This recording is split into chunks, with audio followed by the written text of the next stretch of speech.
Bonjour et bienvenue sur Alpacator, je m'appelle Alain, je suis enseignant et aujourd'hui je vous propose de découvrir le montage vidéo avec DaVinci Resolve. C'est un logiciel professionnel avec une vraie version gratuite, largement suffisante, même pour des projets ambitieux. À l'heure où d'autres outils comme CapCut réduisent de plus en plus leurs fonctions dans leur version gratuite, DaVinci Resolve s'impose comme une alternative sérieuse à considérer avec des fonctions pro disponibles gratuitement et sans filigrane à l'export. Dans ce tutoriel pas à pas spécial débutant, on va explorer ensemble l'interface de DaVinci Resolve et créer un premier clip vidéo. Ce sera l'occasion de vous expliquer les bases pour que vous puissiez rapidement réaliser vos propres montages en toute autonomie. Prêt à passer à l'action et donner vie à vos idées? Alors, c'est parti!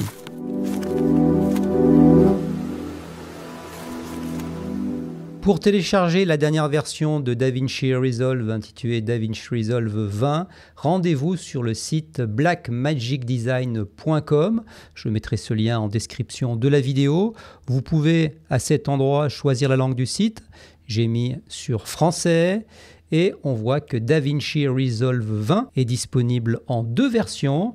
La version en téléchargement gratuit avec de nombreuses fonctions. C'est cette version-ci que nous utiliserons. C'est complètement gratuit et c'est parfait pour monter et talonner jusqu'en 4K avec déjà tout ce qu'il faut pour YouTube et la plupart des projets. Et comme ce tutoriel se destine aux débutants, ce sera parfait et amplement suffisant. Et ensuite, vous avez la DaVinci Resolve Studio à 255 € en licence perpétuelle, mais celle-ci, c'est vraiment pour des besoins pro qui travaillent jusqu'en 8K avec de gros volumes, avec des fonctions de réduction de bruit haut de gamme et beaucoup plus d'effets IA et de meilleures performances GPU, c'est-à-dire de la carte graphique. Voilà, c'est vraiment pour les très pros, mais nous, le DaVinci Resolve classique suffira amplement. Je clique pour télécharger cette version. J'arrive sur cette fenêtre, on reconnaît les deux versions, la version Studio à droite et notre version à gauche. Et on constate qu'elle est disponible pour plusieurs plateformes, pour Windows, pour Linux, pour Mac. Alors moi, je suis sous Windows. Je vais cliquer sur Windows x86. Un formulaire apparaît. Je vais rapidement le compléter. Voilà qui est fait. Je clique maintenant sur Enregistrer le produit et télécharger. Un pop-up apparaît, me dit merci, j'ai un lien au cas où le téléchargement ne débuterait pas. Mais dans mon cas, je vois en haut à droite qu'il a débuté. Je vais donc patienter quelques instants, le temps que le fichier soit téléchargé. Mon fichier est maintenant téléchargé, je constate qu'il est au format zip, au format compressé. C'est un bon fichier puisqu'on voit qu'il fait 2 Go 8, c'est assez gros. Et selon votre connexion, ça pourrait prendre un peu de temps. Enfin, une fois que c'est chargé, vous faites un clic droit et vous allez extraire tout le contenu de ce dossier. Je vais choisir dans le même dossier, extraire. Voilà, donc ça prend quelques secondes. Mon dossier est maintenant extrait, je clique et j'ai DaVinci Resolve 20, windows.exe, mon fichier exécutable. Et maintenant, je n'ai plus qu'à cliquer dessus pour lancer l'installation du logiciel. Le logiciel est maintenant installé, j'ai sur mon bureau l'icône DaVinci Resolve. Je clique pour lancer le logiciel.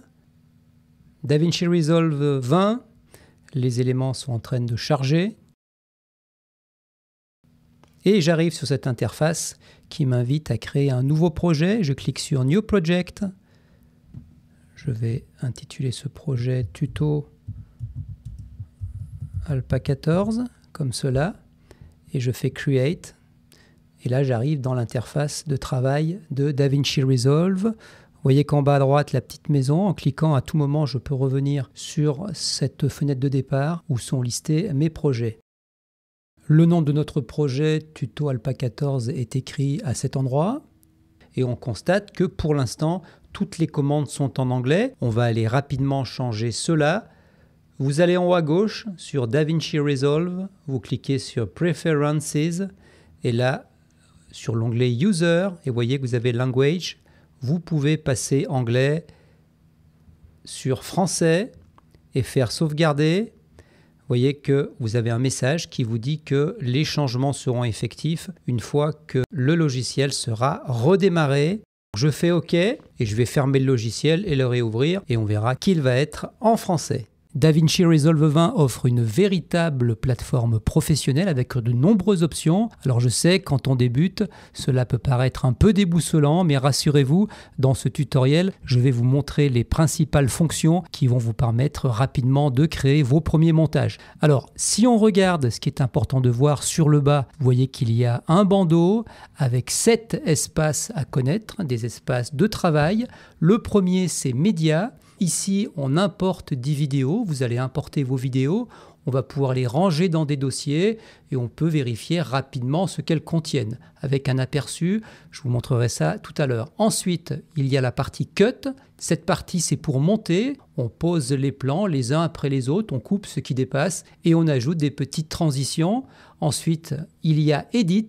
Alors là, c'est l'atelier complet de montage. On organise plusieurs pistes. On règle la taille, position des plans et on met des titres et quelques effets. Ensuite, il y a Fusion. Ici, on peut faire des effets spéciaux, par exemple incruster un fond vert, suivre un objet, ce qui s'appelle le tracking, ou créer des animations. Ensuite, cette partie 5, c'est l'étalonnage, Color. On corrige l'image. On peut rendre des plans plus lumineux, on ajoute des couleurs et on donne un look cohérent à la vidéo. Ensuite, vous avez Fairlight, on s'occupe du son à cet endroit, on règle le volume, on nettoie les bruits, on ajoute de la musique et on équilibre tout pour que ce soit agréable à écouter. Et enfin, Deliver, c'est la dernière étape. À cet endroit, on choisit le format, par exemple un format pour YouTube, la qualité et on lance l'export pour obtenir le fichier final. Mais bon, vous verrez que dans l'usage, l'espace le plus utilisé, c'est cet espace ici, qui est l'espace montage. Et c'est cet espace que nous privilégierons dans ce tutoriel pour des raisons de simplicité. On va pouvoir faire pas mal de choses à partir de cette fenêtre. Et ensuite, on pourra aller exporter notre projet. Avant de poursuivre, je clique en bas à droite sur le petit engrenage pour accéder au format de la timeline. J'ai accès ici à la résolution de la timeline de mon projet. Je vois que je suis en 1920 x 1080 qui est de la HD, mais vous voyez qu'on peut choisir une résolution inférieure ou alors supérieure jusqu'en 4K. Pour ce tutoriel, pour des raisons peut-être d'incertitude par rapport à la puissance de la machine, je vous recommande d'utiliser de la HD, ce qui sera suffisant, à savoir 1920 x 1080, car si vous travaillez en 4K, ça demandera plus de ressources. Alors on va rester sur du 1920 x 1080. Et ici, vous voyez que vous avez la fréquence d'image de la timeline. Actuellement, on est sur 24 images secondes. Alors là, ça va être pour un projet YouTube, donc je peux passer à 30 ou à 29,7. C'est très bien. Alors le 24 images par seconde, c'est pour le rendu cinéma, entre guillemets. Et puis aussi, on peut éventuellement se mettre en 25 images par seconde. Là, c'est pour le format TV PAL européen. Mais pour un projet, une vidéo sur Internet, une vidéo YouTube, 30 images par seconde ira parfaitement bien. Je clique ensuite sur le bouton Enregistrer pour prendre en compte ces modifications. Eh bien, nous allons débuter notre montage. Alors, plutôt que de parcourir les fonctions de DaVinci Resolve 20 de façon un peu décousue, ce que je vous propose, c'est de construire ensemble un petit clip vidéo, pas à pas.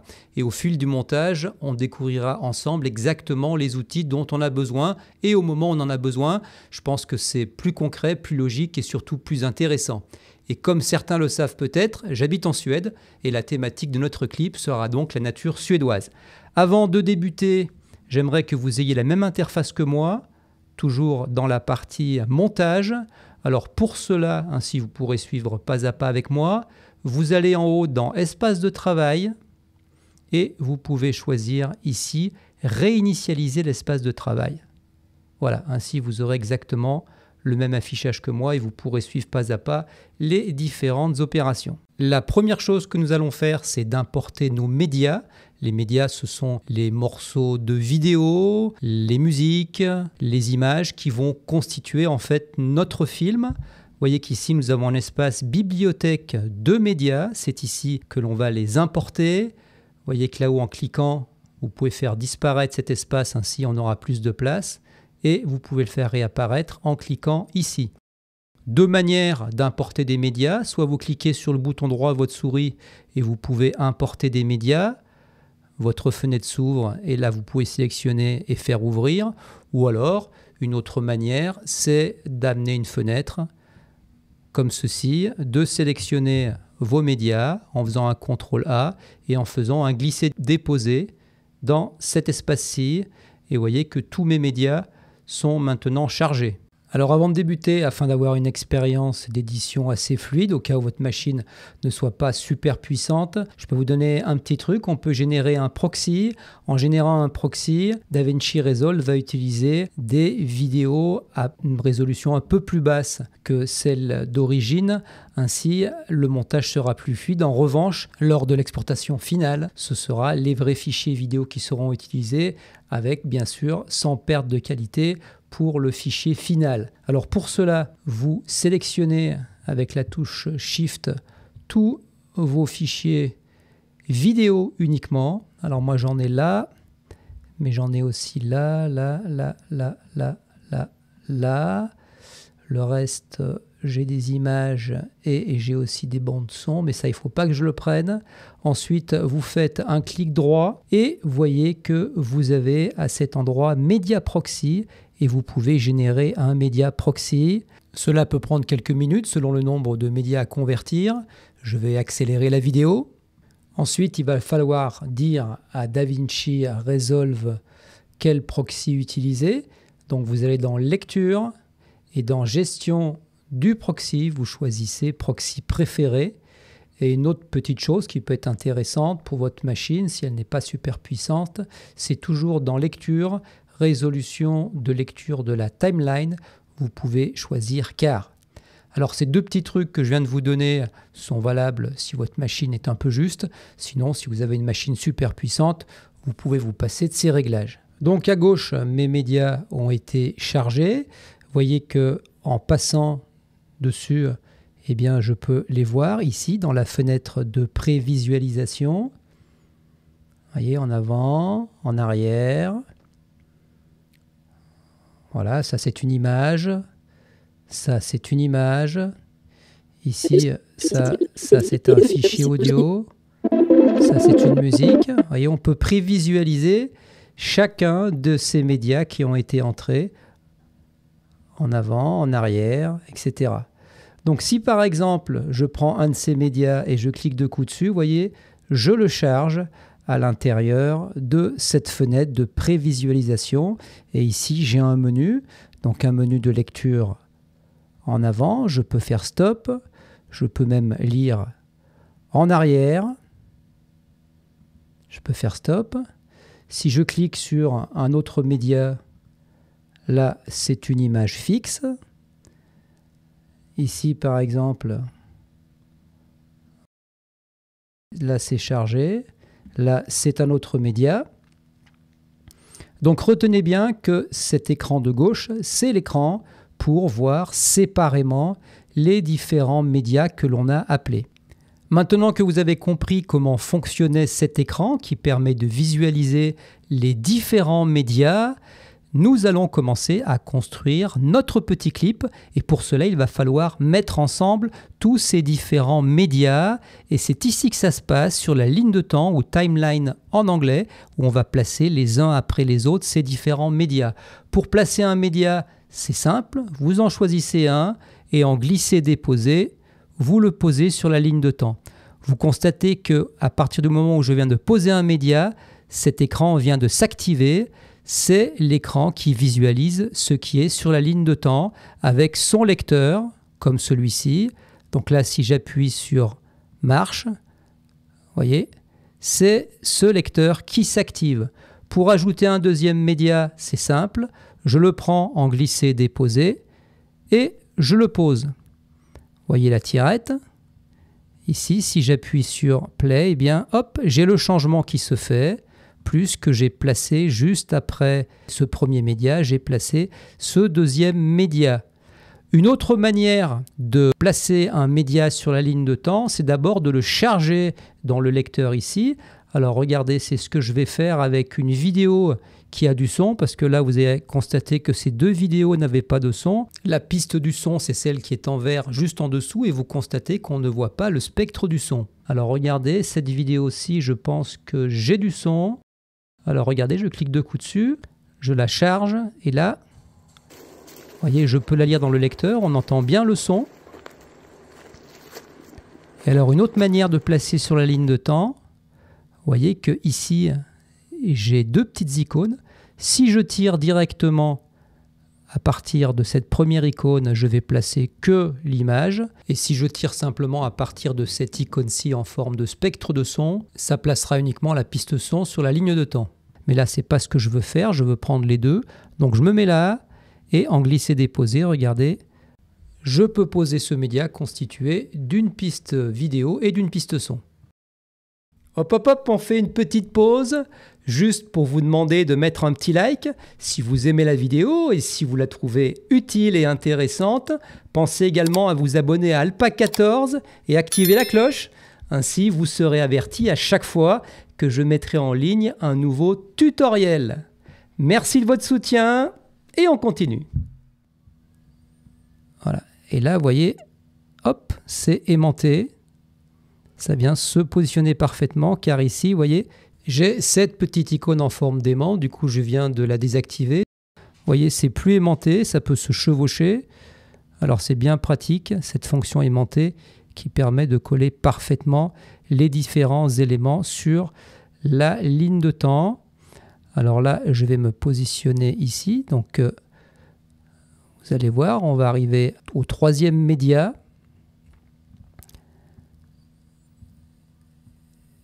Et là, vous allez entendre le son. Voilà, là on l'entend. Alors si par exemple je veux enlever cette piste de son, eh bien c'est assez simple. Vous voyez que pour l'instant les deux sont collés. Eh bien il suffit de cliquer ici sur ce petit maillon qui va les délier comme ceci. Et maintenant ils ne sont plus liés. Et je peux sélectionner la piste son. Et avec la touche retour, je peux supprimer la piste son. Et du coup, maintenant, écoutez, je n'ai plus de son pour ce média-ci qui a été placé sur cette ligne de temps. Voilà, donc là, c'est simplement pour vous expliquer comment placer les médias.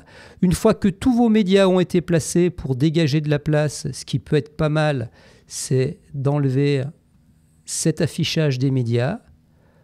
Et après, commencer à travailler en raccourcissant les différents éléments qui peuvent être trop longs. Si vous avez besoin de plus de place pour les écrans ici, en cliquant là, vous pouvez conserver que l'écran de droite, l'écran du timeline, ce qui vous permet de terminer votre montage correctement. Alors, il y a d'autres fonctions intéressantes à connaître de ce timeline, ce sont ces fonctions zoom. Vous voyez qu'ici, on a un premier zoom qui va permettre en un clic d'avoir sur l'écran tous les éléments de la timeline. Regardez, hop, vous voyez, donc c'est assez pratique. Ensuite, là, on a un zoom de détail. En cliquant, donc on va zoomer. Et ici, on a un zoom personnalisé qui correspond au réglage que vous aurez fait par rapport à cette tirette. Donc, vous voyez, si par exemple, mon zoom personnalisé, c'est celui-ci, et je repasse en vue tous les éléments. Si je reclique sur personnaliser, je reviens à mon réglage. Une autre chose intéressante à noter, c'est qu'il est facile de déplacer les éléments de la timeline. Alors si on veut prendre le son, il faudra bien veiller à ce que le maillon soit activé, comme ceci. Et à partir de là, regardez, je peux prendre cet élément-ci et je peux le positionner. Vous voyez, je peux le positionner ici, j'abaisse, et voilà. Là, je l'ai changé, j'ai changé de place. Après, je peux sélectionner l'ensemble et le ramener. Et regardez même, ce que je peux faire, c'est que je peux le noyer dans un autre média, ce qui aura pour effet de couper ce premier média. Si je l'abaisse, tac, vous voyez, là, il est au milieu. Et je peux également le déplacer à l'intérieur. Voilà, donc ça c'est intéressant et c'est très flexible. Et à noter autre chose, regardez, pour l'instant ce média-ci, vous voyez qu'il est par-dessus l'autre, donc à la lecture, c'est l'image qui est en dessus qui va primer. Regardez, je vais activer la lecture, hop, je repasse sur cette vue-ci, et une fois que ça sera terminé le bloc, hop, je repasse sur le feu. C'est quand même assez souple et assez facile de manipuler ces éléments de la timeline. comme ceci, et de les placer comme on le souhaite. Maintenant que vous avez ces premiers repères, nous allons véritablement commencer notre montage et je vais vous montrer les différentes manières de couper ces briques, ces éléments de la timeline, car c'est ce qui est vraiment important pour pouvoir vraiment créer le montage vidéo. Je supprime rapidement ces quelques éléments de ma timeline. Je fais réapparaître les éléments de ma bibliothèque. Comme guide pour ce montage, nous aurons une bande-son, une narration que j'ai générée à l'aide de l'IA, une narration un peu poétique sur ce clip de la nature suédoise. Cette piste est ici. Donc si je la charge, on peut l'écouter. Simple lancer de ligne et le temps ralenti. Les reflets dansent. Voilà, donc c'est une voix qui a été générée par l'IA. Je peux la prendre, cette piste, et je peux la poser sur ma ligne de temps et elle va nous servir de guide pour les différentes séquences. Vous voyez que c'est une piste son. Si je vais dans la fenêtre son, je la vois ici et je peux également la lire. Quand la brume se lève sur les lacs, le monde devient silence. Les pins dressés comme... Je vois que les niveaux sont corrects, donc c'est bien, je n'ai pas besoin d'amplifier le son. Je reviens sur ma ligne de temps et je vais commencer à placer la première scène. Alors je vais prendre une scène, ça va être celle-ci, je peux la visualiser. C'est un lac en Suède avec des pêcheurs. Voilà, ça va un peu lentement. Alors ce que je vais faire, c'est que je vais la prendre, je vais la poser sur la timeline et on va accélérer un peu l'image. Donc regardez, je suis là, je vais prendre simplement l'image, je clique, je tire et je la pose. Et là, vous voyez, je suis dans cette fenêtre-ci, qui est la fenêtre de l'écran qui nous montre ce qui se déroule sur la timeline. Je fais play. Quand la brume se lève sur les lacs, le monde devient silence. Voilà, j'aimerais que cette scène finisse ici. Donc je vais l'accélérer à peu près de 200-250%. Donc pour cela, je la sélectionne et je vais aller en haut à droite dans Inspecteur, ici. Je vais descendre dans Variation de vitesse, qui est là. Vous voyez, image par seconde 30, modifier la vitesse.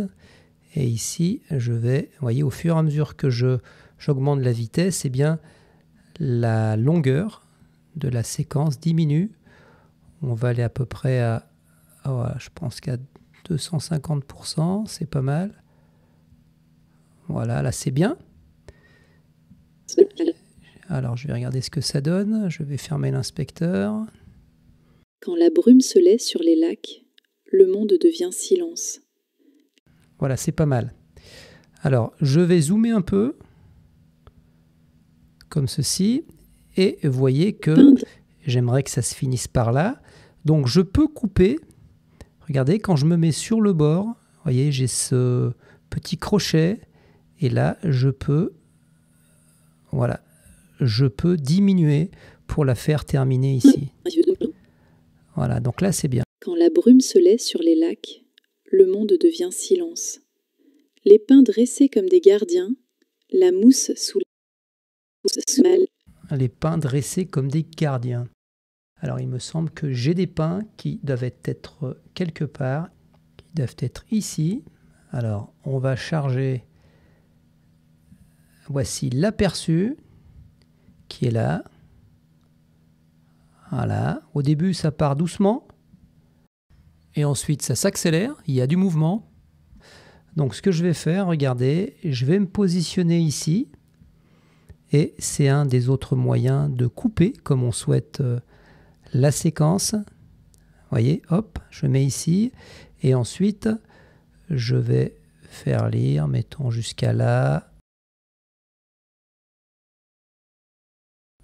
Voilà, et ensuite je vais utiliser l'autre crochet.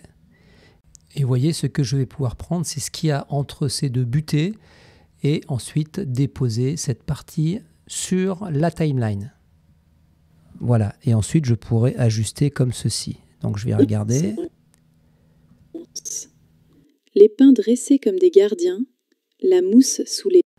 Voilà, là c'est bien. Et ainsi de suite. Ensuite, c'est... L'air qui sent la pluie.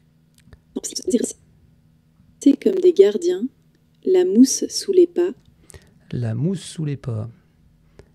Alors, on peut peut-être prendre cette scène-ci qui était... Je vais la charger. C'est une scène où il y avait une bande-son. Donc là, pareil, je vais prendre simplement comme ceci. Et là, regardez, je vais vous montrer un autre moyen de couper. Alors, je vais voir jusqu'où je souhaite que cette scène aille. La mousse sous les pas, l'air qui sent la pluie. Alors, la mousse sous les pas, j'aimerais couper ici, donc ça va être super court. Et vous voyez ici qu'il y a le mode rasoir. Donc, c'est un autre moyen de couper. Je peux le prendre et je me mets ici et je coupe. Alors, il ne faut pas oublier de rappuyer sur la flèche, sinon, dès que vous allez cliquer n'importe où, vous allez couper. Et vous voyez, maintenant, cette partie-ci est détachée et je peux revenir pour la supprimer. Alors, il faut savoir que quand une partie est coupée, elle n'est pas coupée au sens propre, c'est que vous pouvez toujours, si vous souhaitez, vous pouvez toujours la rallonger, bien évidemment, pour retrouver ce qui a été coupé. Moi, je vais m'arrêter par là, c'est bien. Voilà. Donc, Gardien, la mousse sous les pas, l'air qui sent la pluie. Alors, l'air qui sent la pluie. Je vais prendre cette scène-ci, comme ceci. La mousse sous les pas, l'air qui sent la pluie et la résine. Voilà, et la résine. Donc là, c'est pas la peine que j'utilise cet outil-ci. Je peux simplement ramener jusqu'à là pour avoir la bonne longueur. Voilà, donc là, c'est pas mal pour l'instant. Et ainsi de suite, avec ces différents moyens, soit en plaçant des butées sur cette ligne de lecture de l'écran de visionnage des médias, ou alors en réduisant rapidement avec les crochets, ou alors en utilisant l'outil rasoir, je peux raccourcir mes différentes scènes et ainsi avoir une bonne synchronisation avec ce qui est dit sur cette piste son. Ensuite, le média suivant que nous allons insérer va être intéressant car vous allez voir, ce n'est pas une vidéo mais ça va être une image à un format également différent. Je vais simplement écouter juste où j'en suis. La pluie et la résine. Au bord de l'eau, un simple lancer de ligne. Alors au bord de l'eau, un simple lancer de ligne, on parle d'un pêcheur. Alors regardez ici, je charge, je vais mettre cette image. Je la fais glisser, je la dépose. Et donc vous constatez qu'elle n'occupe pas tout l'espace. Alors on va retourner dans l'inspecteur, je sélectionne, je vais en haut dans Inspecteur, dans Transform, je clique et vous voyez qu'ici je vais pouvoir zoomer. Je vais pouvoir zoomer dans l'image jusqu'à ce qu'elle occupe complètement l'espace de mon format, comme cela. Ensuite, je peux jouer sur les positions si je veux. Je peux aller à droite, à gauche. Et de même, je peux aller en haut ou en bas. Donc, je vais remonter un petit peu, comme ceci. Donc, regardons la transition. Je vais fermer l'inspecteur. Et la résine. Au bord de l'eau, un simple lancer de ligne et le temps ralentit. Alors vous voyez que c'est un peu figé. Alors ce qu'on peut faire pour ajouter un peu de mouvement, je peux retourner dans l'inspecteur et ajouter un peu de zoom progressif. Vous allez voir, donc je vais dans Inspecteur. Ça, je vais le fermer.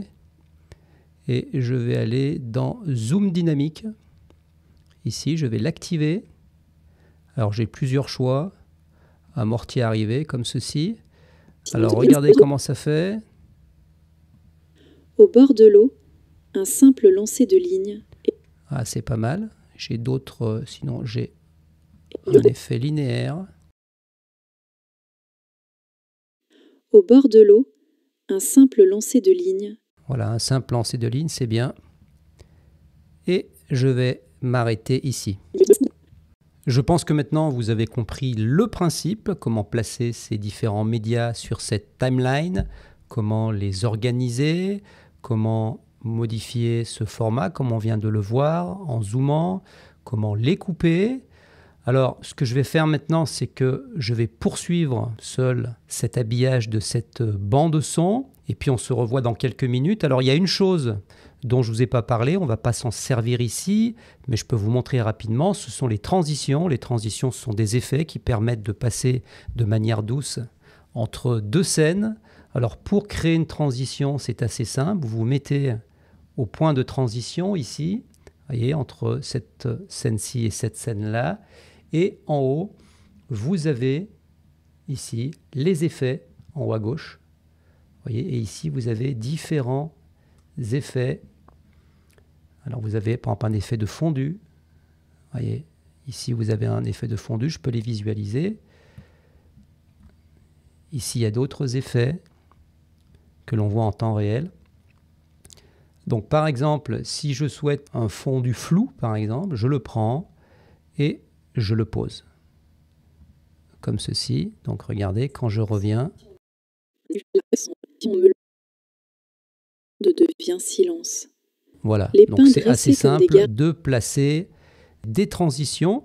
Alors celle-ci, je vais l'enlever. Et comme je vous l'ai dit, je vais rapidement habiller cette bande son. Et ensuite, vous allez voir, on va ajouter une deuxième bande son qui sera de la musique. Et on va paramétrer tout cela. Je vous donne rendez-vous dans quelques secondes. Je viens de terminer d'agencer toutes mes scènes par rapport à cette piste son, cette piste de narration.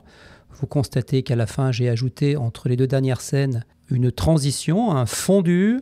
Et ce que j'ai fait également, c'est que j'ai rajouté une scène qui est ici, qui était lorsque la dame disait la mousse sous les pas. La mousse sous les pas, j'ai remplacé la petite scène par cette scène plus évocatrice où je marche sur la mousse. Alors justement, on va saisir cette occasion pour modifier un peu la couleur de cette petite scène. Alors je sais que c'est compliqué, je vous avais dit qu'on pouvait aller dans la partie colorimétrie qui est ici.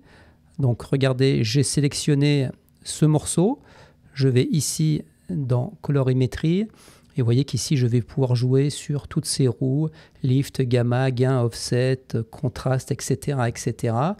Alors il y a un petit truc qui est intéressant, c'est que si vous faites un clic droit sur l'image, eh bien vous pouvez capturer cette image comme image de référence et ensuite faire des changements que vous pourrez comparer par rapport à cette image capturée. Là c'est intéressant pour voir si on ne va pas trop loin dans certains réglages. J'active ici le double affichage et regardez, vous voyez l'écran se coupe en deux. Donc quand je passe sur lecture, sous les pas, l'air qui sent la... Vous avez vu? Je vais revenir. J'ai mon image de référence à droite, à gauche ma vidéo sur laquelle je vais faire quelques modifications et ainsi je pourrai facilement comparer. Alors on va rester très très simple. Je vais simplement ajouter un peu de gain sur les couleurs pour que ce soit un peu plus prononcé. Donc avec la rouge, je vais, voilà, voyez, je fais rouler un peu. Donc là que je vois que les couleurs sont plus prononcées, je vais aussi voilà, baisser un peu la lumière comme ça. Et je vais ajouter un peu de contraste. Voilà, je vais en rester là. Et donc là maintenant je peux revenir sur ma partie montage. Et c'est ce qui est retenu. Donc vous voyez, ça c'était l'image d'avant qui provient de la vidéo d'origine. Et là maintenant c'est mon image qui est beaucoup plus contrastée avec des couleurs plus vives. Les pins dressés comme des gardiens, la mousse sous les pas. Vous voyez, les couleurs sont beaucoup plus vives. On a maintenant bientôt terminé notre montage. On va encore ajouter maintenant une autre piste son qui sera la musique. Alors la musique, elle est ici. Je peux la visualiser. Je prends cette piste son et en glisser-déposer, je la place sur la ligne de temps. Vous constatez maintenant que j'ai deux pistes son qui sont, il y en a une bien sûr, la nouvelle qui est beaucoup plus longue. Donc ce qu'on peut faire, c'est que on peut hop, on peut la ramener rapidement comme ceci jusqu'à la fin. Et vous voyez, tant qu'on y est, je peux vous parler un peu de ces commandes-ci qui sont pour les différentes pistes. Ici, on a la piste des images et ici, on a la première piste son de narration et ici, on a la deuxième piste son qui est la musique. Donc, vous voyez par exemple que je peux couper le son si je souhaite. Donc là, si je coupe le son, la narration ne va plus l'entendre. En revanche, on va entendre uniquement la musique. Alors écoutons.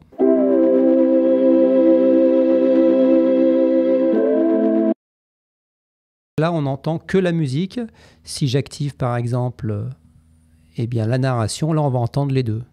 Les pins dressés comme des gardiens. Mais vous remarquez tout de suite qu'il y a un problème, c'est que la musique est beaucoup trop forte, donc on va aller ajuster ça. On va se rendre maintenant dans la partie Fairlight, qui est un véritable studio de modification du son, avec beaucoup de paramètres. Et ici, on voit les deux pistes.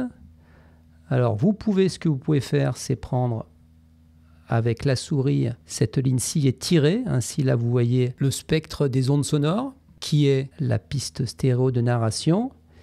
Et ici, si vous tirez ici, on a la piste qui est la piste de musique. À partir de là, je peux faire lire. La mousse sous les pas, l'air qui sent la pluie. Alors, vous voyez que c'est beaucoup trop fort. Il va falloir baisser cette piste de musique. Alors là, il y a un truc qui est très bien, c'est que au fur et à mesure de la lecture, on va pouvoir ajuster en direct, à la volée, le son de la musique. Je vous montre. Je vais prendre ma tirette et je vais remonter. Vous allez voir que le spectre du son va diminuer en intensité et donc en volume.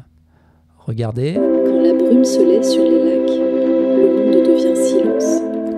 Les pins dressés comme des gardiens, la mousse sous les pas, l'air qui sent la pluie et la résine. Au bord de l'eau, là c'est bien. Un simple lancer de lignes et le temps ralentit. Les reflets dansent, les oiseaux tracent des lignes invisibles et la forêt raconte des histoires anciennes. Je peux zoomer encore. Ici, on marche doucement, on respire, là, je monte le son. On écoute la nature reprendre sa place. Un instant de calme, une lumière qui glisse entre les branches et l'essentiel revient. Voilà, c'est bien. Bienvenue en Suède. Vous voyez, donc là, ça m'a permis facilement d'adapter cette musique à la voix grâce à cet outil. Si je reviens, tout est bien calé au niveau des intensités de volume. Sur les lacs, le monde devient silence. C'est parfait. Pour terminer, je vais juste ajouter un petit fondu en fermeture à cette piste musique pour que le son ne s'arrête pas d'un seul coup. Alors je vais me rendre tout au bout. Tant que j'y suis, je vais saisir l'occasion pour vous parler de cette petite commande qui est très pratique. Si vous appuyez sur le bouton du milieu de votre souris et que vous maintenez la touche appuyée, regardez, vous pouvez faire glisser entièrement la timeline. Donc ça, c'est intéressant. Puis si vous appuyez sur la touche End, eh bien, le curseur ira tout au bout. Et maintenant, regardez, je peux aussi agrandir cette piste afin de voir mieux le spectre. Là, nous sommes ici. C'est la fin de la vidéo. Bienvenue en Suède. Voilà, donc pour faire ce petit fondu, c'est facile. Vous voyez qu'il y a en haut ce petit point, enfin ce petit rectangle blanc. Eh bien, si vous le prenez et vous le tirez, voilà, comme ceci, eh bien, je crée un fondu. Écoutons. Je reviens. Bienvenue en Suède. Vous voyez, c'est parfait. C'est parfait pour ce petit fondu. Je suis à cet endroit-là. Je vais encore ajouter une petite chose. Je vais dézoomer un peu. Et on va ajouter maintenant une image qui sera un logo. C'est une image au format PNG avec un fond transparent. Elle est ici. Donc je vais la prendre et je vais la faire glisser. Regardez. Je la pose.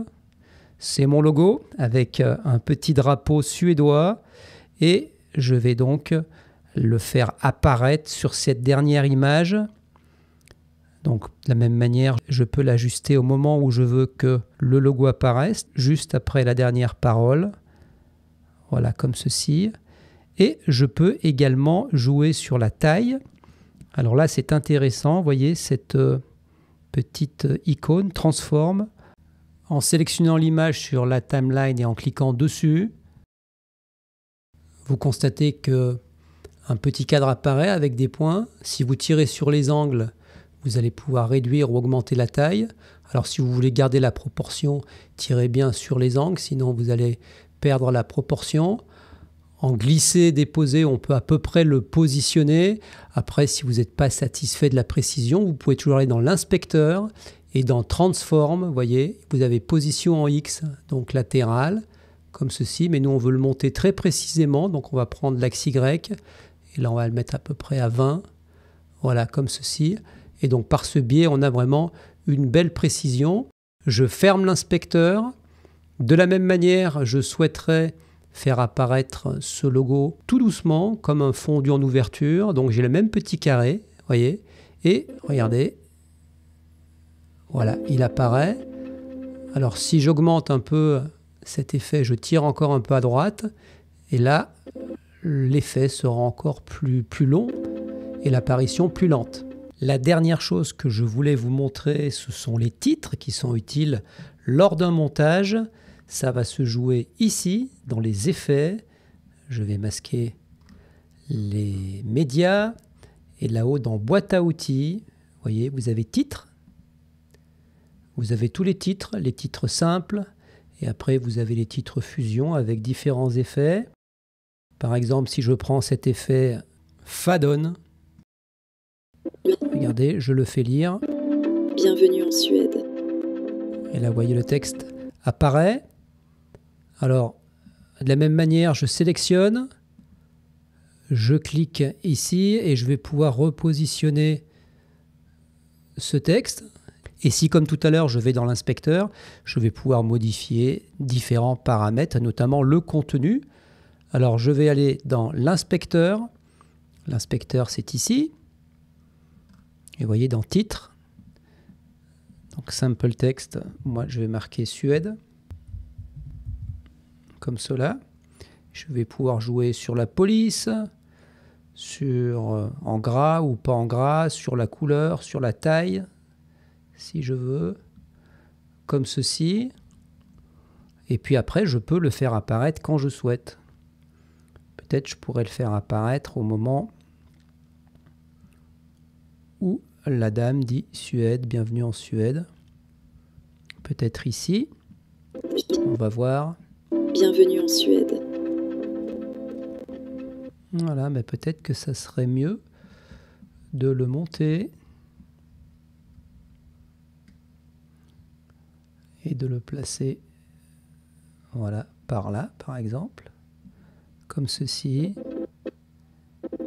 Voilà, ou peut-être sur l'horizon, comme cela. Et au moment où il disparaît, eh bien, mon logo apparaît. Ça pourrait être une solution. Bienvenue en Suède. Voilà, c'est pas mal du tout.